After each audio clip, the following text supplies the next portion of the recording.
May nanay ka ba? Kumusta naman ang iyong nanay? Maganda ba ang nanay mo? Maalaga ba siya sa'yo? O baka naman, nanay lang ang tawag sa kanya pero hindi siya nagpapakananay. Meron kasing iba na ang ginagawa, ginagawang alkansya o bangko ang anak.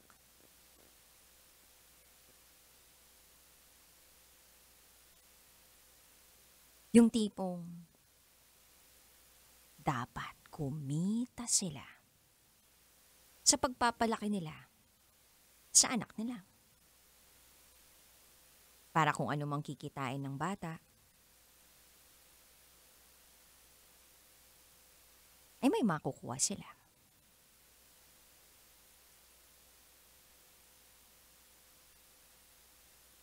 Tandaan, hindi investment ang anak na dapat kumita ka. Ang sabi nga ng mga magulang ko, yung mapalaki raw ako ng maayos o kaming magkakapatid at magkaroon ng magandang buhay, sapat na yun sa kanila. Hindi dapat kinakamkam ang yaman ng anak. Kaya nga, nakakalungkot at napakasakit na merong ibang magulang na ganun ang gawain. Para bang ginagawang negosyo ang sariling anak. Wala naman akong pinatatamaan.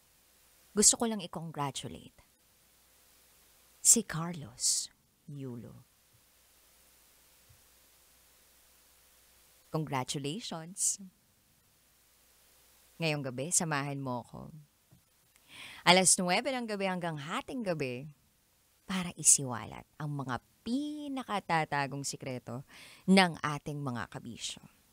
Samahan mo ang Basa Princess, DJ Rocky Terra. Eto na, ibibigay ko na ang patikim ng DJ Rocky's Secret Files.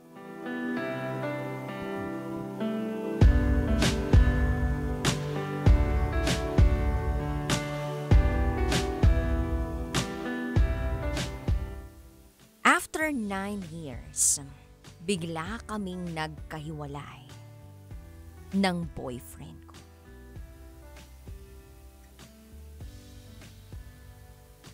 They say years of being together doesn't guarantee forever. Wala raw forever. Abangan mo yan sa akin pagbabalik kasama mo si DJ Rocky, ang Basa Princess ng Love Radio, and you are listening here sa stasyong number 1. 90.7 Love Radio, kailangan pa bang i-memorize yan? Basic.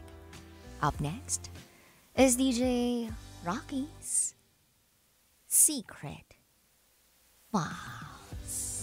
Sinira ng tatay ko ang pagkababae ko. Siya! May secret affair kami ng office mate ko. Hindi ko matigilan kasi sobrang galing niya sa... Rocky's Secret Files. Secret Files. It's the kind of bleep you never knew existed. Kunwari inosente, pero boy naman pala. Rocky's Secret Files. Secret Files. Kailangan pa bang i-memorize yan? Love Radio. Basic!